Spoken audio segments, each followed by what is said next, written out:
네, 우리 하나님 말씀 에베소서 보겠습니다. 에베소서 3장 1절에서 7절까지 보겠습니다. 에베소서 3장 1절에서 7절까지 우리 한 절씩 교독하겠습니다.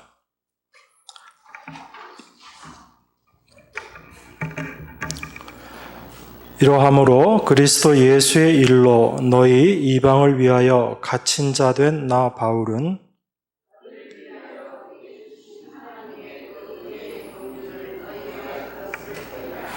곧 계시로 내게 비밀을 알게 하신 것은 내가 이미 대강 기록함과 같으니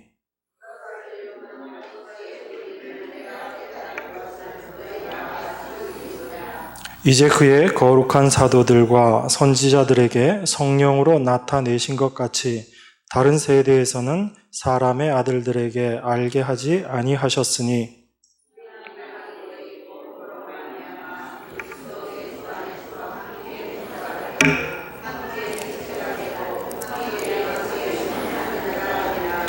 우리 함께 읽겠습니다. 이 복음을 위하여 그의 능력이 역사하시는 대로 내게 주신 하나님의 은혜의 선물을 따라 내가 일꾼이 되었노라. 아멘.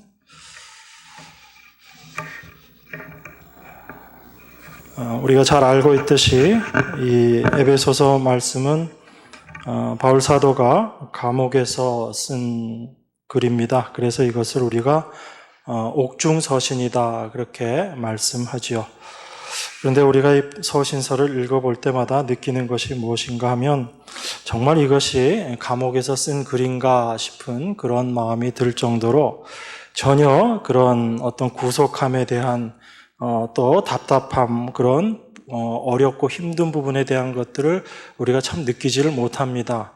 오히려 더 자유로운 모습으로 있는 그런 느낌을 많이 갖습니다.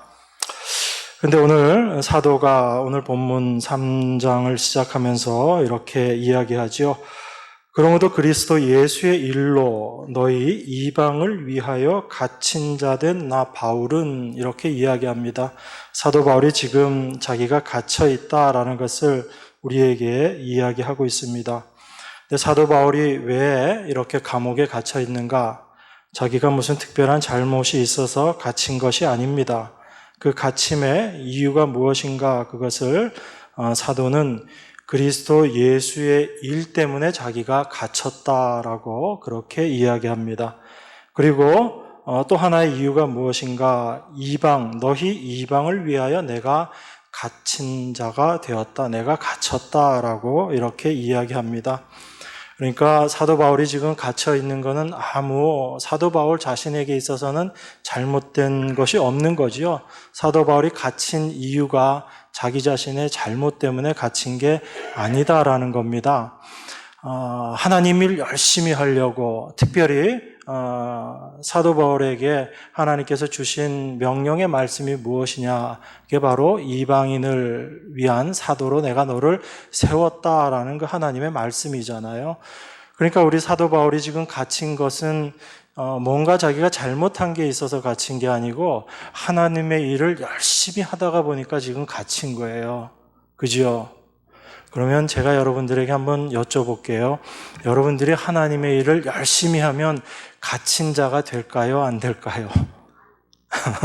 여러분들도 세상으로는 이런 갇힌 바 되는 이런 일들을 여러분들이 경험하시게 된다라는 겁니다.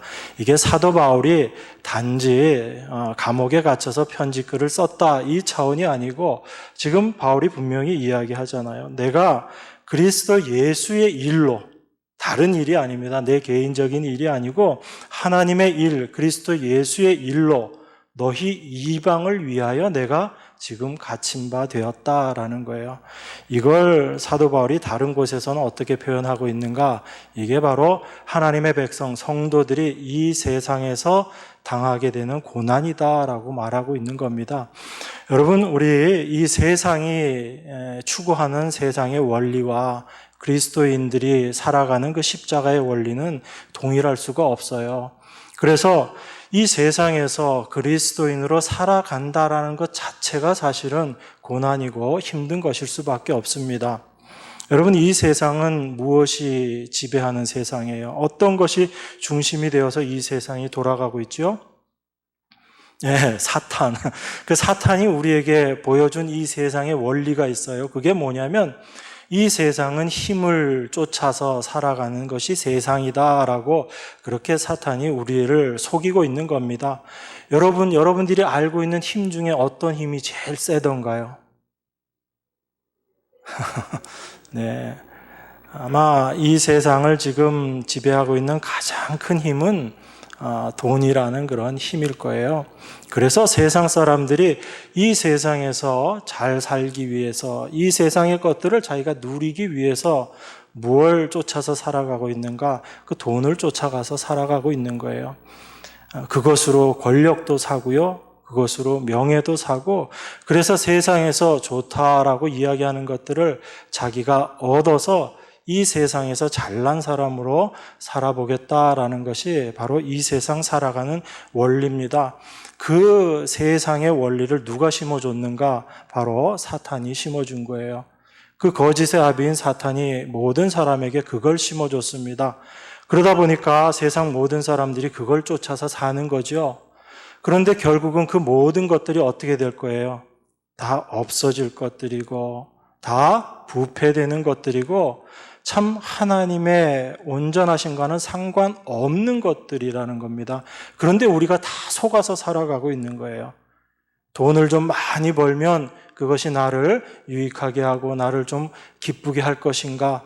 세상의 명예를 얻으면 그것이 나를 기쁘게 할 것인가? 세상의 권력을 내가 잡으면 그것이 나에게 참 기쁨이 될 것인가? 그런데 그 모든 것들을 얻어본다 하더라도 그 모든 것들이 다 헛되다라는 것을 성경이 이야기하고 있어요. 그래서 솔로몬에게 하나님께서 그 모든 것들을 다 줘 보신 거예요. 왜냐하면 우리가 그것을 가져보지 않고선 그것이 어떠한 건지를 사실은 모르는데 하나님께서 솔로몬에게 그 모든 것들을 다 줘본 겁니다. 세상이 좋아하는 그 모든 것들을 솔로몬에게 다 줘봤어요. 그래서 그 솔로몬이 그 모든 것들을 경험하고 나서 마지막에 한 이야기가 뭐예요? 헛되고 다 헛된 것이다. 그걸 지금 우리에게 이야기해 주고 있습니다. 그러면 우리가 그 모든 것들을 솔로몬과 같이 똑같이 다 경험해야지 그걸 우리가 알게 되나요? 그렇지 않아요. 우리에게는 성령님께서 우리 안에 그것을 알게 하는 마음들을 주시는 거예요. 그래서 우리 안에 하나님의 영이 계시지 않으면 사실 이 세상이 헛된 것인 것 아는 것 불가능합니다. 그래서 세상 사람들은 우리가 보면서도 저것이 참 헛된 것인데 왜 저렇게 살아가나 하는 그런 마음으로 세상을 쳐다보지만 세상은 그게 전부인 것처럼 생각하고 그렇게 살아가고 있는 거예요. 그러니까 그 세상 사람들과 다른 그런 하나님의 말씀을 붙잡고 살아가는 하나님의 백성들이 이 세상에서 살아갈 때 그 살아감의 모습이 사실은 어떤 것인가? 그게 바로 사도 바울처럼 갇힌 자로 살아가는 거예요. 그 고난을 우리가 감내하면서 살아가는 겁니다. 그러니까 성도에게 있어서 고난이 없다라는 것은 말이 안 되는 이야기죠. 여러분들이 고난 그러면 꼭 경제적으로 힘들고 몸이 아프고 이런 것만을 고난이라고 생각하셔서 그렇지 사실 성도에게 있어서 다 제일 큰 고난은 어떤 거냐면요. 세상 사람들은 이렇게 살아가는 게 옳다라고 그렇게 살아가고 있는데 너희들 그렇게 살아가는 것이 잘못된 것이야 라고 이야기하면서 그 세상과 다른 모습으로 살아가는 것 그것만큼 사실 큰 고난이 없죠. 그래서 세상이 그리스도인들을 바라볼 때는 정상적으로 보일 수가 없는 거예요. 그래서 성도들의 삶 자체가 바로 고난인 겁니다. 앞으로 가야지 된다라고 세상은 이야기하는데 하나님의 말씀은 뒤로 가야지 된다라고 말씀하시는 거잖아요. 세상은 내가 우뚝 서야지 되고 내가 살아나야지 되고 내가 힘을 가져야지 된다라고 이야기하는데 하나님의 말씀은 어떻게 얘기하나요? 너희가 죽어야지 된다라고 이야기하시죠. 과연 그 말씀들을 세상이 어떻게 이해하겠어요? 여러분들도 이해 못했잖아요. 그런데 우리 안에 하나님의 영 성령이 들어오심으로 말미암아 성도들의 삶이 무엇인지 하나님의 말씀, 하나님의 뜻이 무엇인지를 우리가 알고 나니까 맞아. 세상은 살아야지 된다라고 이야기하지만 참 죽는 것이 하나님께로 더 가까이 가는 길이구나라는 것을 우리가 알게 되는 거죠. 그래서 나의 연약함, 나의 무능력함, 나의 무능함들을 하나님 말씀을 통해서 우리가 깨닫게 될 때 내 자신이 하나님 앞에 정말 보잘것없는 존재구나라는 그런 자기 부인의 모습으로 하나님께서 끌고 가시는 거예요. 그래서 우리가 그 모습이 되어질 때 우리는 비로소 내 자신을 의지하고 내가 주인 되어서 살아가는 그 삶의 모습에서 하나님만 의지하는 그 삶의 모습으로 바뀌어지는 겁니다.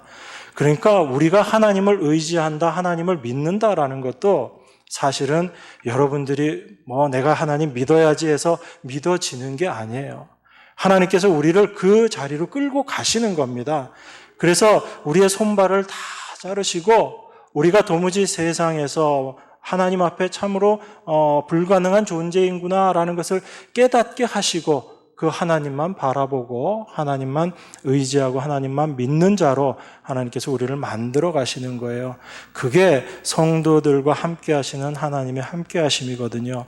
그러니까 우리는 오해하면 하나님이 우리와 함께 하시니까 우리가 뭘 하든지 하나님께서 다 도와주셔서 세상 사람들을 우리가 다 이겨낼 수 있다, 그렇게 생각하는 것이 하나님의 함께 하심이 아니고 오히려 우리의 죄된 모습, 우리의 본질, 우리의 연약함을 하나님이 함께 하심으로 그것을 더 알게 하셔서 나를 의지하지 않고 하나님만 바라보고 사는 그 삶을 만들어 가시는 것, 그게 바로 하나님의 함께 하심이에요. 그래서 사도 바울이 지금 예수의 일로 너희 이방을 위하여 내가 갇힌 바 되었다라고 이야기하는데 사도 바울이 이걸 절대로 부끄럽게 생각하지 않는 겁니다. 왜요? 사도 바울은 알았던 거예요.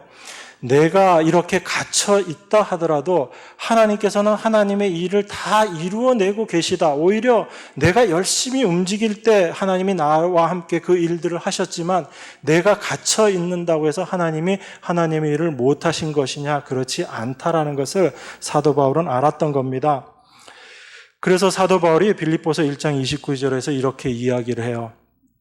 그리스도를 위하여 너희에게 은혜를 주신 것은 다만 그를 믿을 뿐 아니라 또한 그를 위하여 고난도 받게 하려 하심이다. 이렇게 이야기합니다. 우리에게 은혜를 주신 것은 여러분 자신 잘되게 하기 위해서 하나님 은혜 주신 게 아니란 얘기예요. 우리에게 은혜 주신 것은 그 은혜가 무엇인지를 알게 함으로 말미암아 우리가 은혜를 올바로 깨닫게 되면 그것이 바로 우리를 예수 그리스도께 인도하게 된다라는 것을 바울은 깨달았던 거예요. 그래서 우리의 은혜 주심도 바로 예수 그리스도를 위해서 우리에게 은혜를 주신 것인데 우리에게 그 은혜 주신 목적이 무엇인가? 이게 단지 우리가 예수님을 믿는다라는 것으로만 끝나는 것이 아니고 그 믿음으로 말미암아 우리가 예수 그리스도를 위해서 고난도 함께 받는 그 자리로 우리를 끌고 가게 되는 것이다라는 걸 이야기해요.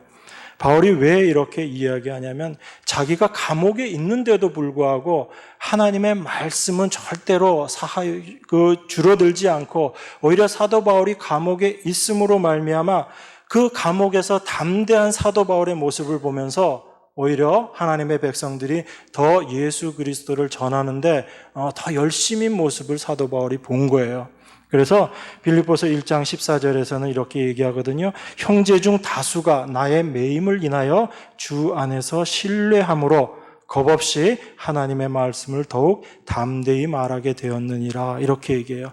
사도 바울이 감옥 안에 있지만 그 감옥 안에 있는 사도 바울의 모습을 형제들이 보고 저 안에 그리스도의 생명이 있으니까 저렇게 사도 바울이 지내는구나라고 오히려 더 담대함을 얻었다는 얘기입니다. 그래서 오히려 그 하나님을 더욱더 신뢰하게 되고 하나님의 말씀을 더욱더 담대하게 전하게 되었다라고 이야기해요. 그러니까 사도 바울은 오히려 자기의 갇힌 것이 자랑인 거예요. 내가 그리스도를 위해서 고난받는 것이 더 나에게 유익이다라는 고백을 지금 사도 바울이 하고 있는 겁니다. 그래서 성도들의 삶 가운데 이런 사도 바울과 같은 그 갇힌 갇힌 자가 되는 그 모습을 하나님께서 허락하시는 거예요. 그건 여러분들이 힘들고 어렵고 불편하게 만들기 위함이 아니고 그 일들을 통해서 하나님이 어떻게 일하시는가를 우리에게 보여주시는 것이고, 우리로 하여금 더욱더 하나님을 신뢰하고 하나님을 믿는 자리로, 우리를 온전한 믿음의 자리로 하나님께서 인도하시기 위한 하나님의 그 뜻이다라는 것을 우리가 알 필요가 있습니다. 그래서 여러분, 그리스도를 위해서, 이방인을 위해서 갇힌 바 되었다라는 이 사도 바울의 이 고백이 사실은 우리들의 고백이 되어야지 돼요. 우리가 그리스도를 위해서 이렇게 갇힌 자처럼, 그런 갇힌 자로서 우리가 살아가지만 이 갇히게 하심이 바로 하나님의 은혜다라는 것을 우리가 날마다 깨달아야지 됩니다. 그래서 그 갇힘 속에서, 감옥 속에서 사도 바울이 하나님께서 자신에게 알려주셨던 놀라운 비밀을 지금 우리에게 이야기하고 있습니다. 우리 3장 2절부터 좀 보겠습니다. 너희를 위하여 내게 주신 하나님의 그 은혜의 경륜을 너희가 들었을 터이라. 곧 계시로 내게 비밀을 알게 하신 것은 내가 이미 대강 기록함과 같으니 이것을 읽으면 그리스도의 비밀을 내가 깨달은 것을 너희가 알 수 있으리라. 지금 사도 바울이 어떤 비밀을 깨달은 걸 우리에게 이야기하겠다고 합니다. 여러분, 비밀 그러면 주로 어떤 거죠? 여러분들은 어떤 게 비밀로 막 느껴지세요? 사도 바울이 지금 우리들에게 자기가 계시로 받은 그 비밀을 지금 이야기하겠다라고 말하는데, 여러분, 사도 바울이 어떤 얘기할 것 같아요? 예수님 언제 재림하실 거야? 이런 비밀 막 얘기해 주실 것 같아요. 사도 바울이 지금 이렇게 이야기합니다. 내가 계시로 비밀을 알게 되었는데 이걸 내가 이미 기록해 놓았다. 그런데 너희들이 이걸 읽으면 그리스도의 비밀을 내가 깨달은 것, 내가 깨달은 그리스도의 비밀을 너희들도 알 수 있게 될 것이다 라고 이야기합니다. 그러니까 지금 우리가 사도 바울의 이 말을 통해서 하나님께서 바울에게 계시로 주셨던 그 계시로 말미암아 사도 바울이 알게 되었던 그 비밀을 우리가 알게 되는 거예요. 궁금하죠? 정말 이게 여러분들에게 궁금하셔야지 돼요. 그런데 사도 바울이 이야기하는 이 비밀의 내용이 무엇인가? 그게 에베소서 1장 1절부터 2장 22절까지 나온 그 말씀이에요. 그걸 전체적으로 잠깐만 요약을 해보면 그런 거죠. 에베소서 1장 10절에서 말씀하시는 것처럼 하나님께서 하늘에 있는 것이나 땅에 있는 것이 다 그리스도 안에서 통일되게 하려 하신다라는 거예요. 하나님께서 우리를 향한 계획을 가지시고 창세전부터 우리를 택하셔서 예수 그리스도의 십자가의 피로 우리를 하나 되게 하시는 것, 이게 하나님께서 갖고 계시는 비밀이다라는 겁니다. 그러니까 하나님께서 여러분 각자를 구원해 내시는 것은 여러분들을 그냥 그 죄와 사망의 상태에서 건져내서 생명의 자리로 옮겨놓는 것, 이것 자체가 하나님의 진짜 목적이 아니다라는 거예요. 여러분들에게 있어서는 그게 가장 큰 목적일 수 있습니다. 그게 가장 큰 기쁨일 수 있어요. 내가 죄와 사망에서 구원함을 얻는 것, 이게 가장 귀한 것이지 우리는 그렇게 생각할 수 있어요. 그렇지만 우리가 그것만이 내 인생에 하나님께서 나를 구원하신 목적의 전부다라고 생각하게 되면 우리는 하나님의 말씀을 올바로 깨닫지 못하는 거다라는 얘기예요. 사도 바울이 계시로 받았던 그 계시의 비밀이 무엇인지를 우리는 알지 못하고 그저 나 하나 구원받은 게 전부다라는 그런 믿음 갖고 살 수밖에 없게 된다는 얘기입니다. 그것은 올바른 믿음이 아니다라는 걸 사도 바울이 지금 계속 이야기하고 있는 거예요. 그래서 그리스도 안에서 모든 땅에 있는 것이나 하늘에 있는 것을 그리스도 안에서 통일되게 하려 하심. 통일되게 한다는 건 하나가 되게 한다는 이야기잖아요. 하나 되게 하심이 하나님의 목적이란 겁니다. 그걸 통해서 하나님께서는 이루시고자 하시는 게 있다라는 이야기예요. 그런데 그 그리스도 안에서 하늘에 있는 것이나 땅에 있는 것이나 그 모든 것들을 통일되게 하려 하시는데 하나님께서 그 일들을 이제 이루어 나가시는데 어떻게 그 일들을 하나씩 하나씩 해 나가시는가? 그게 우리가 에베소서 2장에서 살펴봤던 내용이에요. 특별히 하나님께서 유대인과 이방인이 하나 되게 하셨다라고 말씀하시죠. 유대인과 이방인 사이에 가로막혔던 담이 있었어요. 그 담이 뭐였죠? 이게 율법이라는 담이 있었잖아요. 유대인들은 그렇게 생각했어요. 하나님께서 우리에게 율법을 주신 것은 우리가 그 율법 지킬 수 있기 때문에, 그래서 우리에게 율법을 주셨고, 이방인들에겐 그 율법 안 주신 이유가 무엇인가? 그들은 도무지 율법도 지킬 능력이 없는 그런 존재이기 때문에 그들에게 율법 주지 않았다라고 그렇게 교만하게 생각했지요. 그리고 육신적으로는 아브라함이 자신들의 조상이었잖아요. 하나님의 약속의 말씀을 직접 받았던 아브라함이 자기 육신의 조상이었고, 또 하나님께서 아브라함에게 행하라 했던 그 할례를 육체적으로 행하고 있었던 민족이 그 유대인들, 이스라엘이었거든요. 그러니까 유대인들은 이방인과 자기들은 완전히 다르다라고 늘 생각하고 있었어요. 그 생각의 가장 핵심이 되는 게 무엇이었는가? 그게 바로 율법이라는 거였습니다. 우리는 그 율법을 잘 지킬 수 있는데, 그래서 우리는 그 율법을 지켜서 하나님께 나아갈 수 있는 민족인데, 이방인들은 도무지 그걸 지킬 수도 없는, 능력 없는 자들이다라고, 그래서 그 이방인을 심지어 개 이렇게 표현을 했던 거예요. 그런데 예수님께서 그 율법을 가지고 교만해 있는 유대인들에게 오셔가지고 참 율법의 목적이 무엇인지를 깨닫게 해주신 거죠. 그 하나님의 율법, 하나님의 말씀 앞에 그 어떤 자들도 온전히 서 있을 수 없고, 그 말씀을 온전히 이룰 수도 없고 지킬 수도 없고, 오히려 그 율법에 맞아서 죽을 수밖에 없는 것이 바로 인생의 모습이다라는 것을 예수님께서 보여주신 거잖아요. 그래서 열심히 율법 잘 지키고 있다라고 생각하고 있었던 유대인들에게 너희들이 율법 지키고 있는 것이 아니다라는 걸 보여주시잖아요. 그래서 마태복음에서 그 말씀하시죠. 여인을 보고 음욕을 품는 자마다 다 뭐 했다고 그래요? 간음했다고 얘기하잖아요. 유대인들은 겉으로 율법을 우리가 객관적으로 어떻게 율법들을 지켜나가면, 내 행위로 그 율법을 지키면 안식일도 지키고, 먹지 말라는 음식 안 먹고, 입지 말라는 옷 그런 거 안 입고, 만지지 말라는 거 만지지 않으면 율법 다 지키는 걸로 생각했었는데, 예수님께서 오셔서 말씀하시는 거예요. 너희가 마음속에 음욕만 품어도 이미 간음한 거다. 그 말씀, 그 율법을 지킬 수 있는 육체가 없는 거잖아요. 그 율법을 통해서 내 안에 사실은 몰랐었는데, 나는 하나님 말씀을 잘 지키고 있었기 때문에 내 안에 그런 죄가 있는 걸 몰랐는데, 예수님의 말씀을 딱 듣고 나니까 뭐가 잡히는 거예요? 내 안에 있는 음욕이라는 이 죄가 잡히는 거예요.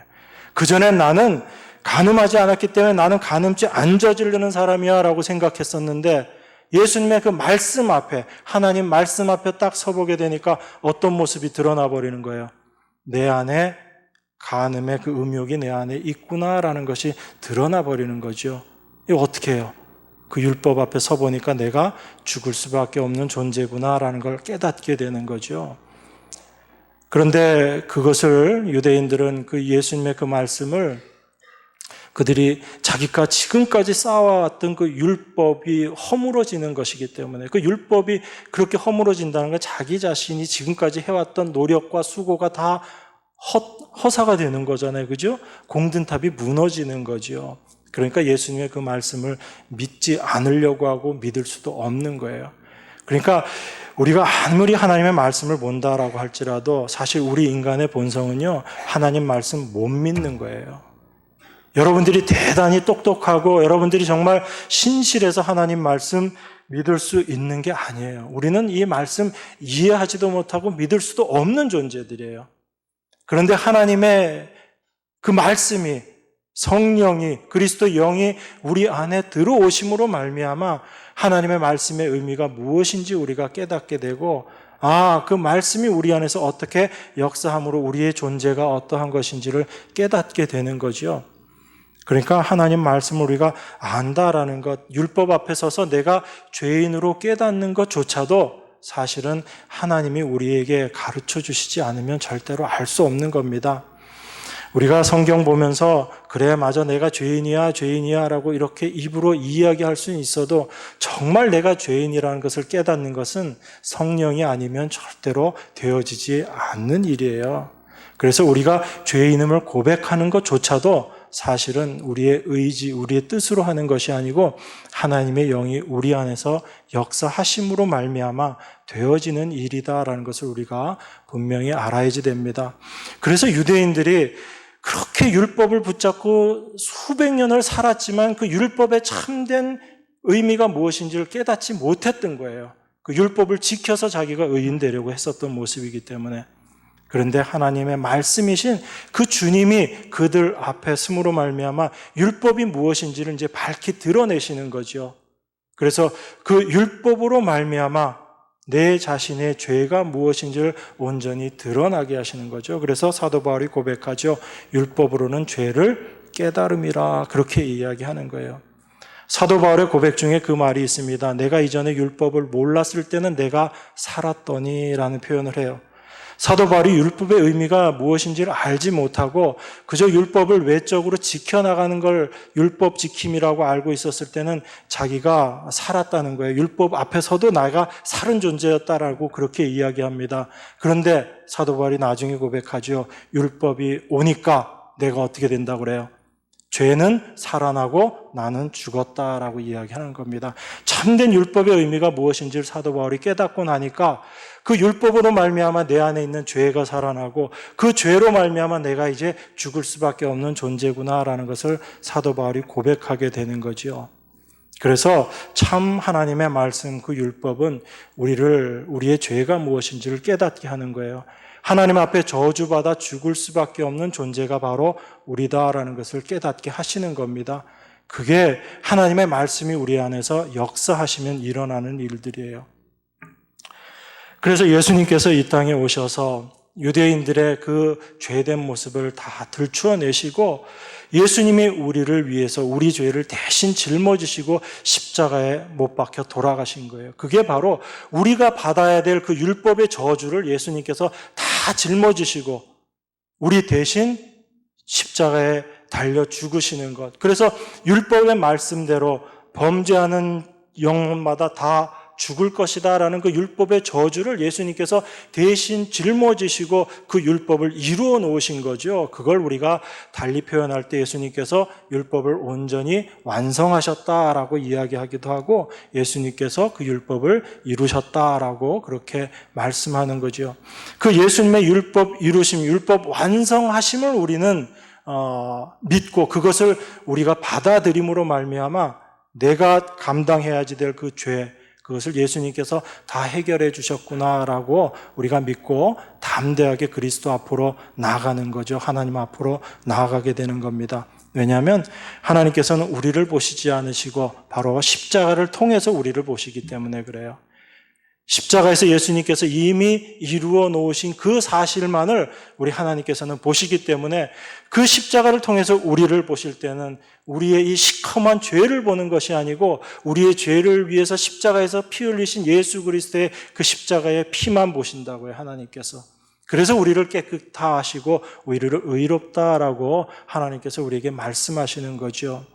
그래서 예수님께서 이 땅에 오셔서 십자가에 달려 돌아가셨다라는 그 의미는 예수님이 십자가에서 피 흘리셨다라는 의미는 바로 이 하나 되게 하시는 이방인과 유대인을 하나 되게 하시는 예수님 하나님의 거룩한 행하심이었다라는 거예요. 그 율법이 유대인과 이방인을 가로막고 있는 갈라놓고 있는 담이었는데 예수님께서 그 율법의 담을 허물어 버리신 거예요. 하나님 말씀 앞에 유대인이나 이방인이나 다 동일한 죄인의 모습이고 죽을 수밖에 없는 존재인데 그 죄의 문제를 예수님께서 해결하심으로 유대인과 이방인이 하나 되게 하셨다라는 겁니다. 그게 예수님께서 십자가에서 새 사람 만드시는 사역의 모습이에요. 그래서 이제는 유대인이나 이방인이나 유대인과 이방인이라는 것은 온 세상 사람을 이야기하는 거예요. 그 모든 사람이 예수 그리스도의 십자가로 말미암아 하나가 되었다라는 겁니다. 그 하나 되게 하심이 바로 예수님의 십자가의 보혈의 능력이다라는 거예요. 그럼 주님께서 그 일만으로 끝내신 것이냐면 그렇지 않고 그렇게 하나 되게 하신 새 사람들로 말미암아 이 사람들이 하나님 앞에서 이제 올바로 설 수 있도록 예수님께서 십자가에서 그 일까지도 같이 이루어 놓으셨다는 얘기예요. 우리 인간과 하나님 사이를 가로막고 있는 게 뭐였어요? 우리 인간이 영원히 하나님께로 도달할 수 없었던 게 바로 죄라는 것 때문에 우리가 하나님께 갈 수 없었잖아요. 그래서 죄 자체는 하나님 앞에 서면 죽을 수밖에 없는 거거든요. 그래서 우리가 하나님 앞에 죄인의 몸으로는 하나님 앞에 나아갈 수 없는 거죠. 시내산에서 이스라엘 백성들이 이렇게 떨 수밖에 없었던 것은, 하나님이 그렇게 두려운 모습으로 시내산에 나타나실 수밖에 없었던 것은, 그 죄인들을 하나님께서, 그 죄인들이 하나님께로 나오면 그들이 다 죽을 수밖에 없었기 때문에 하나님께서 그렇게 두렵고 떨린 모습으로 시내산에서 나타나신 거거든요.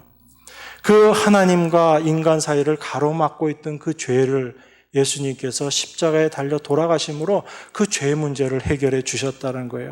그러니까 예수님의 십자가에서의 돌아가심은 바로 유대인과 이방인이라는 이 모든 사람을 십자가 앞에서, 하나님 앞에서 동일한 존재로 만들어 버리시고, 그 구속의 피로 말미암아 이 사람들을 새 사람으로 만들어서 한 새 사람으로 새롭게 만들어 놓으시고, 그리고 이 사람으로 말미암아 하나님과 다시 회복되게, 하나님과의 관계가 화목되게 만들어 놓으신 것이 십자가에서 예수님께서 이루어 놓으신 일이에요.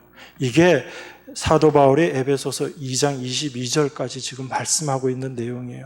이 일을 하나님께서 예수 그리스도의 십자가를 통해서 다 이루어 놓으셨다는 얘기입니다. 이걸로 하나님께서 어떻게, 그럼 하나님께서 이렇게 하신 목적이 무엇인가? 그게 바로 그 안에 하나님의 비밀이 있다라는 거예요.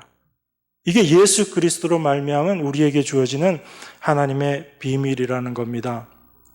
바로 하나님께서 그렇게 당신의 백성을 하나로 만드시고, 그 불러 모으신 그 하나님의 백성들로 몸된 교회를 만드시고, 그 교회의 머리로 우리 주님께서 온전히 세워지시게 되는 것, 이걸 사도 바울은 자기가 계시로 말미암아 알게 된 그리스도의 비밀이다라고 그렇게 이야기합니다. 그래도 여러분, 제가 지금 이 비밀을 말씀드렸는데 정말 비밀 같아요, 안 같아요? 비밀 같아요. 네. 그런데 사실 여기에 감춰져 있는 진짜 비밀이 있어요.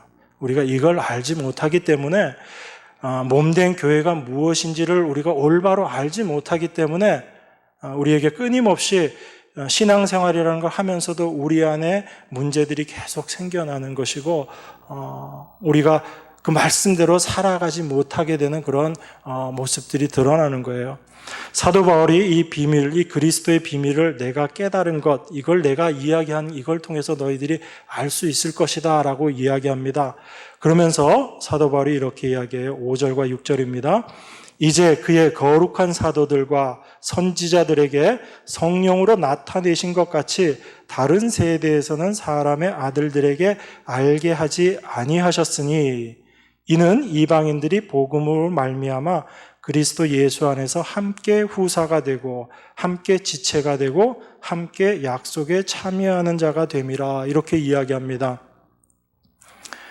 이 비밀은 다른 세대에서는 사람의 아들들에게 알게 하지 않으셨다고 얘기해요.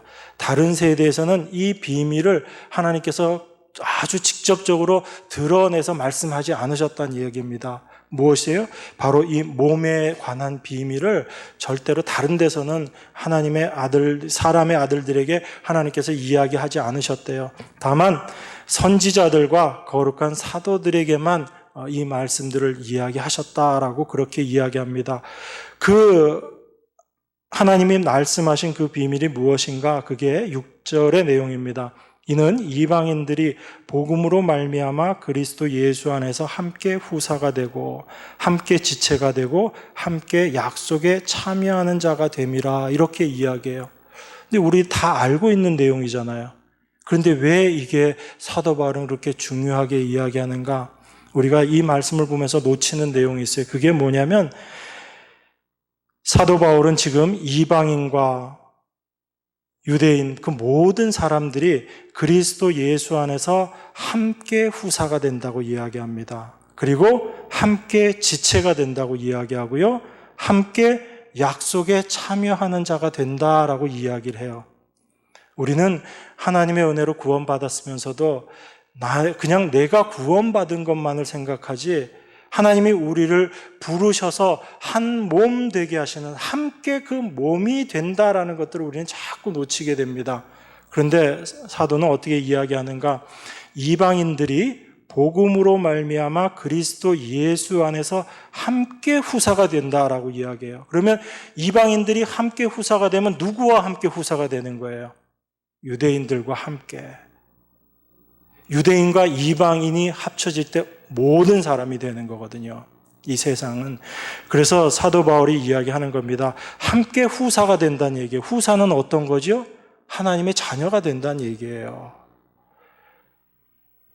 그러면 교회로 부르신, 하나님의 함께 후사로 세우신 사람 중에는 저 밖에서 뭐 나쁜 짓 하고 했던 사람도 함께 후사가 될 수 있어요, 없어요?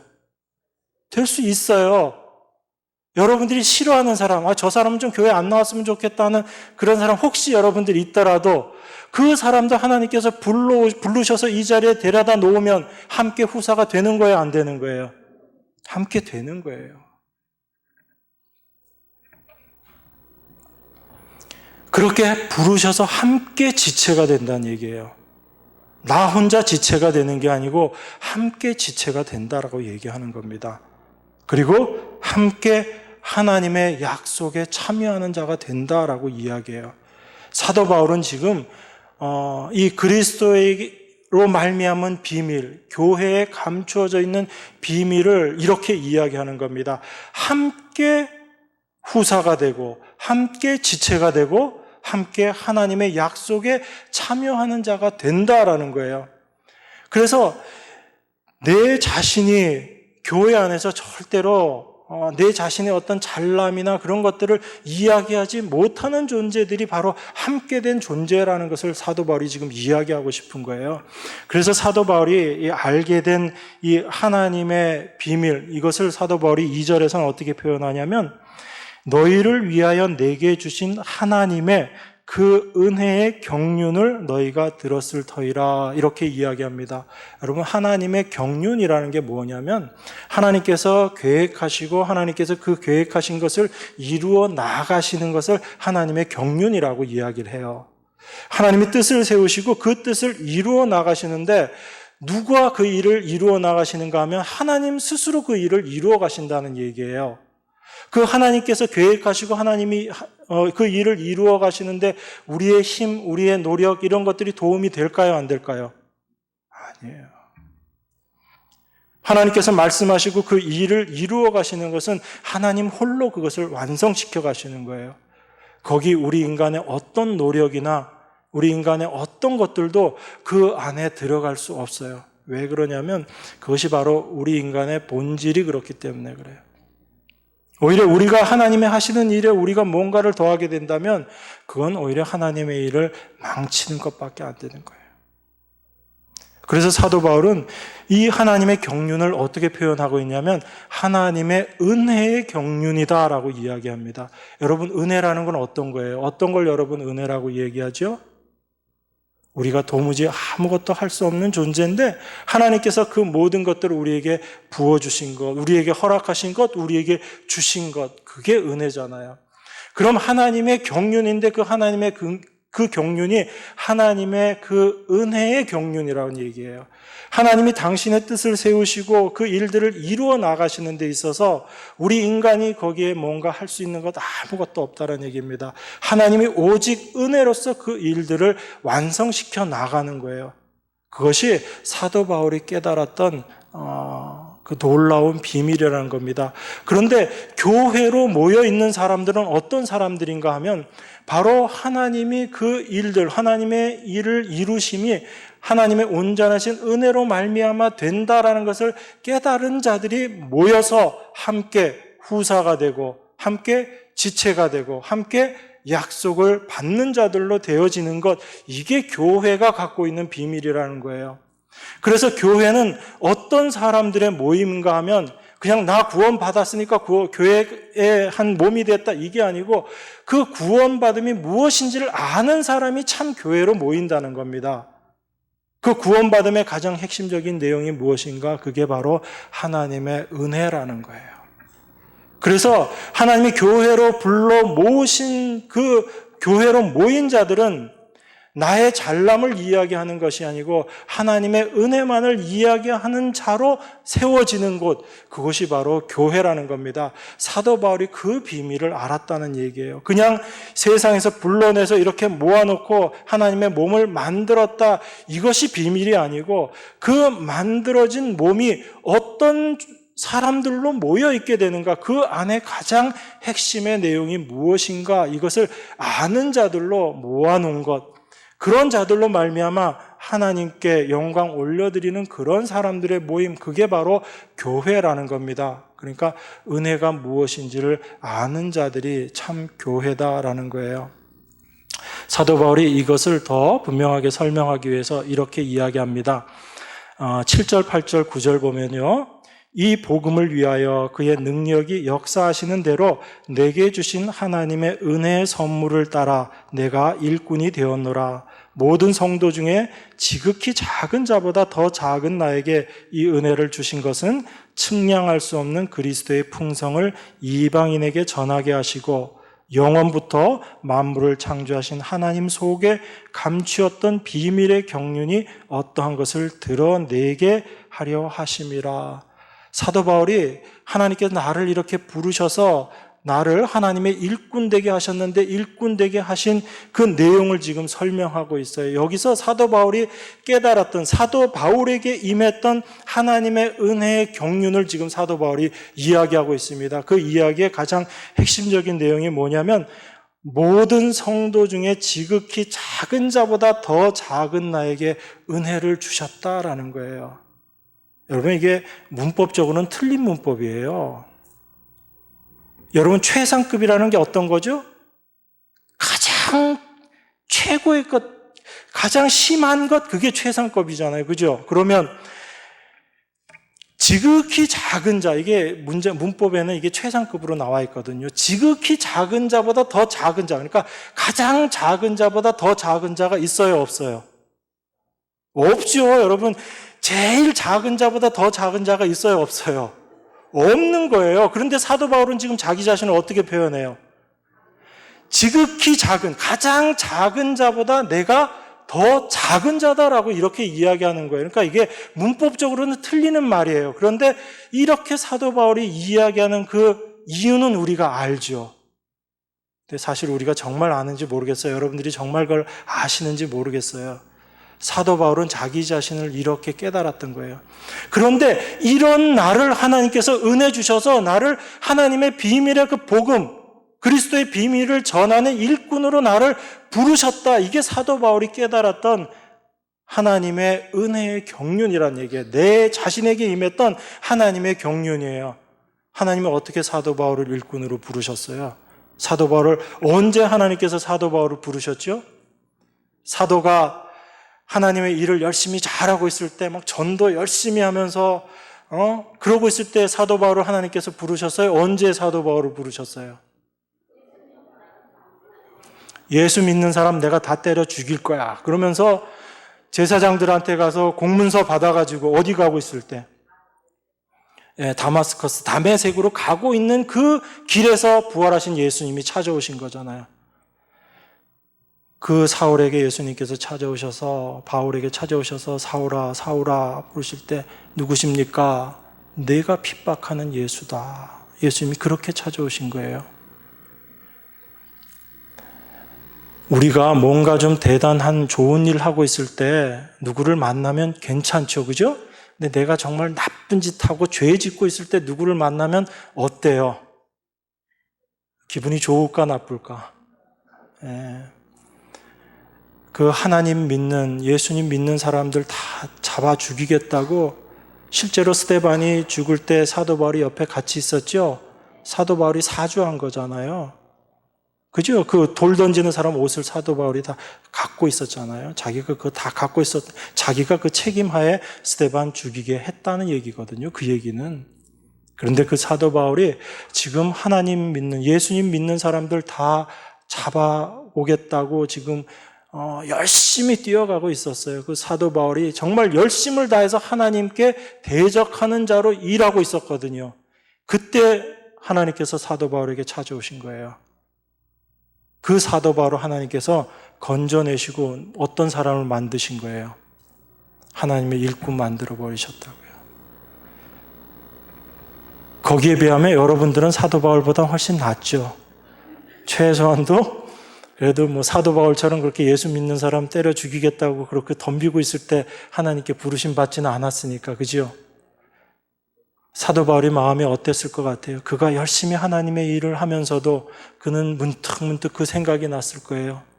하나님을 알아가면 알아갈수록, 그 하나님의 은혜의 풍성함을 알아가면 알아갈수록 이런 하나님을 내가 알지 못하고 그 하나님을 믿는 사람들, 하나님을 대적하는 자로 내가 열심 내고 있었었는데, 그때 하나님께서 나를 돌이켜 주시지 않으셨다면, 그 하나님이 나를 붙잡아 주시지 않으셨다면 내가 과연 어떤 모습으로 있었겠는가?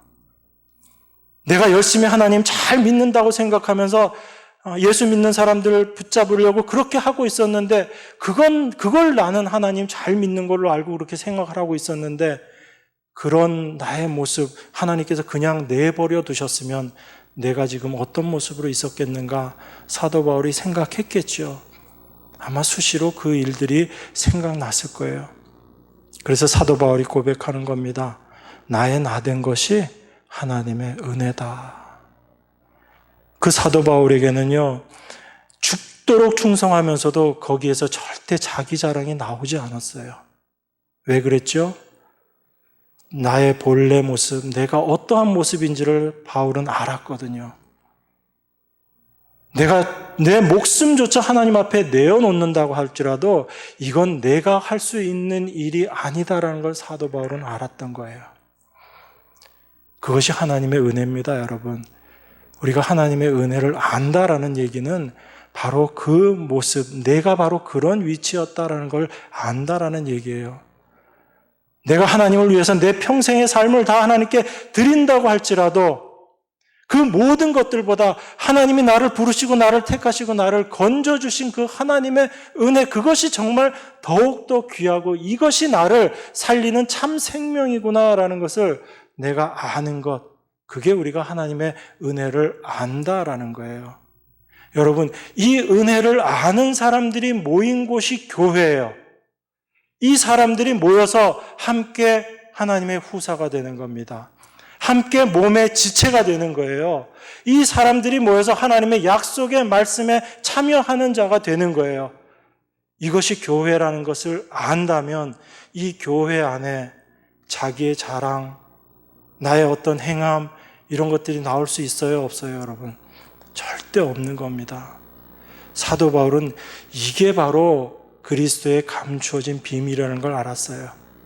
하나님의 은혜로 말미암아 하나님의 몸을 만들어 가심, 그 하나님의 몸을 완성시켜 가심, 그것을 사도 바울이 알아서 이것을 비밀이다라고 이야기한 겁니다. 이걸 다른 말로 우리가 복음이다라고 이야기하는 거예요. 여러분, 이 복음으로 하나님께서 우리를 부르셨어요. 그래서 사도 바울이 늘 얘기하죠. 하나님께서 우리를 부르셨기 때문에 그리스도 예수의 날까지 우리를 완성하실 줄을 내가 믿는다, 내가 안다라고 이야기하는 거예요. 우리가 온전한 하나님의 백성, 온전한 자 되는 건 내 힘, 내 능력으로 되는 게 아니다라는 걸 사도 바울은 알았기 때문에 그래요. 그래서 하나님이 나를 부르시고 나를 지금까지 이렇게 끌고 가시는 것은, 나를 그렇게 부르신 하나님이 나를 온전한 모습, 그리스도의 날까지 나를 완성시켜 나가실 줄 내가 안다라는 겁니다. 우리가 이 믿음이 우리 안에 임하게 될 때 우리는 우리 자신에 대해서 절대로 주눅들지 않게 되는 거예요. 여러분들이 지금 좀 믿음이 없는 모습으로 여러분 자신의 모습이 드러난다 할지라도 여러분 거기에 좌절하시지 않게 되는 거예요. 우리가 하나님의 온전한 자 되는 것은 우리의 힘, 우리의 능력이 아니고 우리를 붙잡고 계시는 하나님의 그 능력이, 하나님의 그 뜻이 하나님이 우리 안에서 이루어 내심으로 말미암아 완성되어진다라는 것, 이걸 우리가 분명히 알아야지 되는 겁니다.